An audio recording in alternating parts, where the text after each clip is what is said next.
మేము కాపులమండి. మేము పండించుకున్న పంట ఒక చిన్న రేకుల షెడ్లో దాచిపెట్టుకున్నామండి.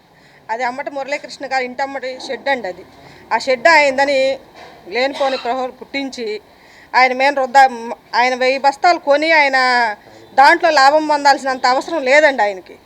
ఆయన బంధువులు అయినందుకు మా మీద రుద్ది రైతులవి రాజకీయాలంటే మీరు చూసుకోండి, మాకు సంబంధం లేదు.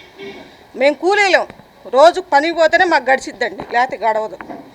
మాకు ఆయన అండదండగా ఉండాడని ఈ రోజున ఆయన మీద రుద్ది మమ్మల్ని రౌడీలు పెట్టి కొట్టించి మా ధాన్యాన్ని ఆగం చేసి ఆ బస్తాల మీద ఫ్యాన్ గుర్తు జెండాలు పెట్టి వాళ్ళే పెట్టి మీరు చూసే ఉంటారు వీడియోల్లో. అదంతా అరాచకం చేసి నరేంద్ర గారు మా మీదకి ఇట్లా చేశాడండి. అది జరిగింది. కేసు మా మీద అది మాది అని చెప్పినందుకు మా మీద అయ్యంట కేసులు అంటండి, మాకు తెలియదు కూడా తెలియదు అయ్యి. ఆ కేసులు మా మీద పెట్టారండి. వాళ్ళు జగన్ గారిని కలవడానికి కొని వచ్చాము. ఆయన మమ్మల్ని చాలా ఆదరించారండి.